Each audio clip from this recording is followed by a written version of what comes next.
Welcome back to Bakemas, y'all. Today we're testing out Boozy hot chocolate bombs.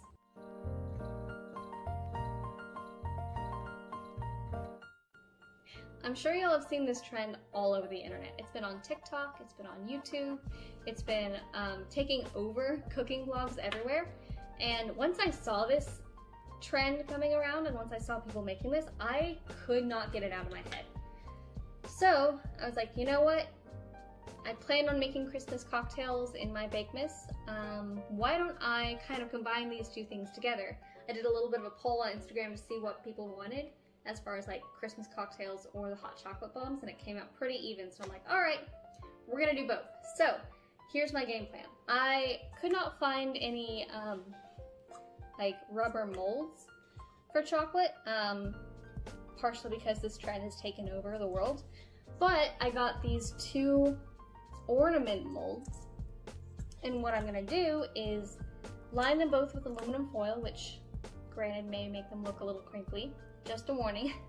But I'm gonna line them with aluminum foil, coat that with the chocolate, let that chill in the freezer, and then how we're gonna make it boozy is I'm gonna make peppermint hot chocolate with a little bottle of peppermint schnapps. So this should be a super easy recipe. I'm really excited to try this out. I know some people have tried it and love it. I know some people have tried it and hate it. There's a lot of people who are kind of in between. This just tickles my adventure taste bud where I'm like, that looks fun, that looks different, I wanna try it. So that's what we're gonna do. All right, before we can even start with trying to make the chocolate into the molds and making the filling, we need to melt some chocolate. So, got Nestle Toll House milk chocolate chips. I'm not sure how much I'm going to need.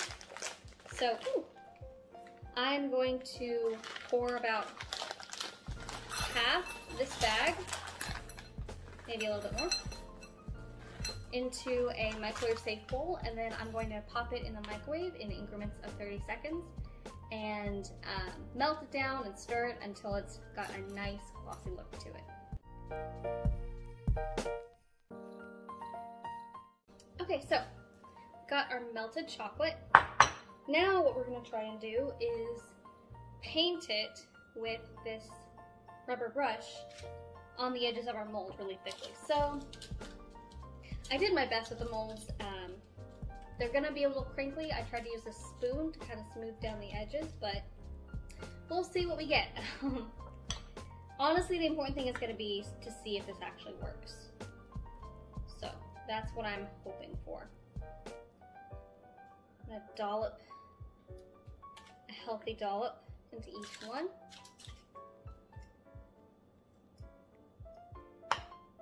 Okay, I'll start with that. I'm just gonna try and pretty thickly coat the edges. Oh, you know what I should have done? Dang it, oh well. Okay, if you're trying this at home and you're kind of using my exact method with like a hard mold and aluminum foil, I bet putting like an oil on the like outside of the, or the inside of the aluminum foil, in between the chocolate and the aluminum foil, I bet that would have helped it come out a lot smoother. Too late. If you're trying it, try that.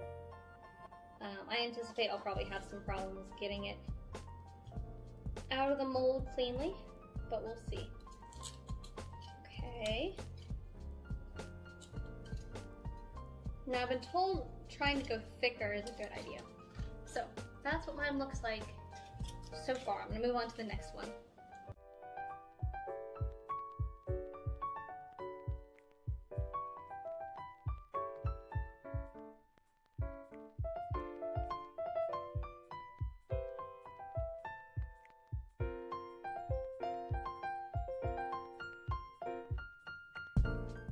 Okay, here is what our molds are looking like. They are fully coated in chocolate.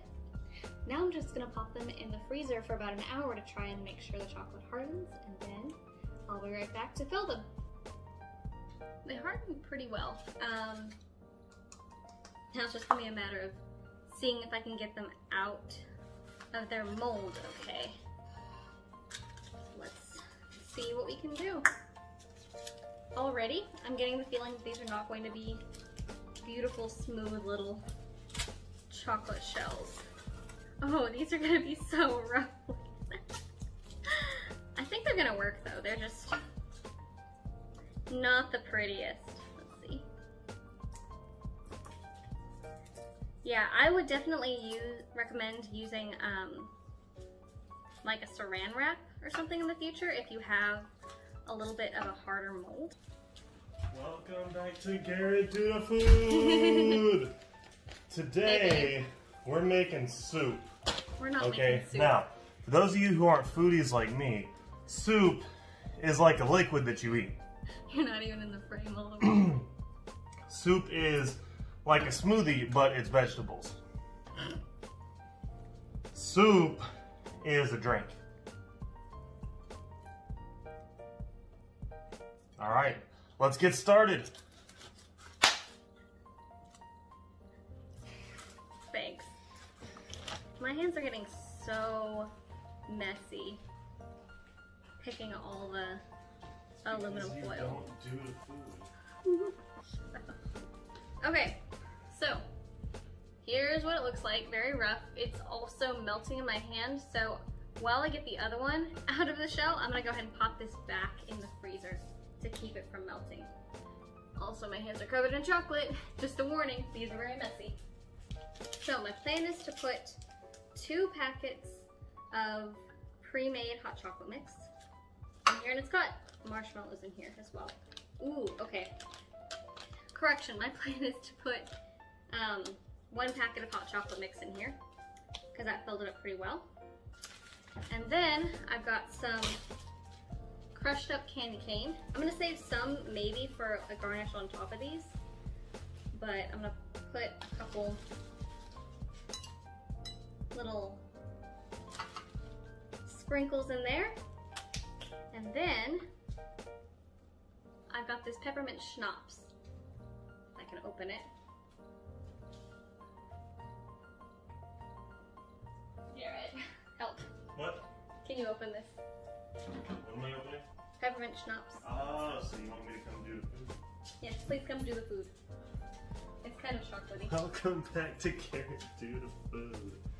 Here we are today doing some food. Wow, yeah, it really is chocolate. What did you do to it? With chocolate? Hold on, I'll do it with this part. Oh, perfect. Thank you.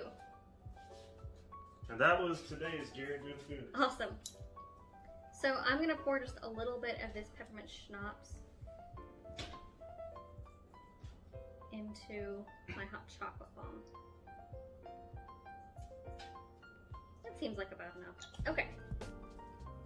So now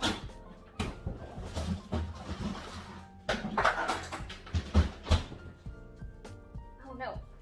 The other part is stuck. Okay, no it's not. So I am going to attach these 2 together. This is so okay. I just poured some of the alcohol out. It's fine, it's fine. Oh, the bottom's melting. Oh no, okay. Ooh, I flipped it over. I don't know if there's any alcohol left. This is an absolute mess. I'm just gonna tell y'all. Alright, this is kind of a disaster. Here's the plan. I'm just gonna heat up some milk real quick, and then we're gonna put it in and see if it dissolves. My verdict is this is not as easy as TikTok makes you believe. Yeah, this is hard. Even if I had a proper mold, I feel like it still would be hard because the chocolate just does not stay hard enough for you to actually assemble things with it very well.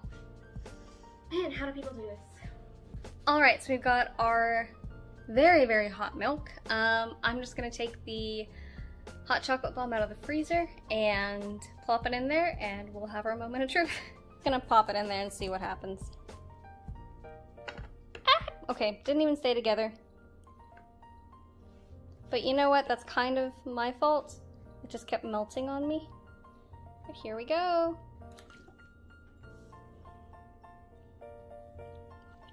Okay. Kinda looks cool. Got a little bit of that explosion action that people were wanting. There's a lot of like clumpy chocolate at the bottom that I'm guessing I'm gonna have to stir a lot to get out. But I mean, color-wise it kind of looks good. And actually it seems like everything's melted pretty much.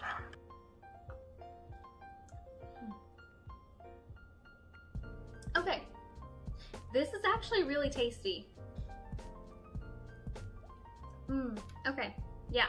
I think the chocolate from the mold of the hot chocolate bomb gives it a little bit of an extra like creaminess to the hot chocolate that I really enjoy. I'm getting a very light bit of that peppermint schnapps, but I'm kind of not surprised because most of it fell out. I think I might add a little bit more to mine to enjoy later, but this is actually really tasty. So if you're wondering if it tastes good, it does. If you want to know if it's worth it and fun to make, it's not. Like, I'm glad I tried it because I like trying new things, and this was one of those viral trends that I'm like, I want to know if I can make that. I wonder if it's easy. I'm sure if you have like lots of proper ingredients, like a really good rubber mold, maybe a different kind of chocolate other than regular chocolate, like I'm sure there are ways to make this work. But just so y'all know, like, this is not super easy to do at home, and for me it's not that fun. Like, that whole process of trying to get the ingredients in there and trying to get the chocolate out of the mold before it melted was so stressful. Like, I didn't even have time to really heat up something to attach the two pieces together because it kept like melting in my hands. So, tasty recipe. Not really a good recipe, not really worth it. If you're wanting like a good hot chocolate recipe, I would recommend, like, if you really want something that's got some of the creaminess of real chocolate and has some fun add-ins, I would recommend just like make a good stovetop hot chocolate. I know Irene from, oh gosh, I forgot her name, channel name. I'll put it right here. But Irene just recently came out with a really easy homemade chocolate recipe that you can use. So I would recommend, if you want something good and creamy with some real chocolate in it, follow that. And the internet is full of great chocolate recipes, like hot chocolate recipes. There's great ways to make Mexican hot chocolate and like crock pot hot chocolate. So I would say, if you're really wanting something that gives you this kind of experience, go for that. If you want to try and make this hot chocolate bomb and you have a better way of doing it, by all means try it. I just don't think it's worth it personally. Alright, that does it for this video, y'all. Thank you. That does it for this video, y'all. Thank you for tuning in. I'll leave the recipe that well, I actually didn't have a recipe I followed. I'll leave the steps to what I did in the description below on my blog. I kind of had a rough idea of what to do. I watched some TikTok videos and followed that, so I will put a rough estimate of what I tried in the description. If you want to try my recipe, all power to you. Go ahead. But thank you for watching. I hope this was fun. I had fun trying this, even though it was kind of stressful. It's always fun to try new trends that are going on in the food world, so good times were had by all. But yeah, I will see y'all in the next video, and thank you for tuning in.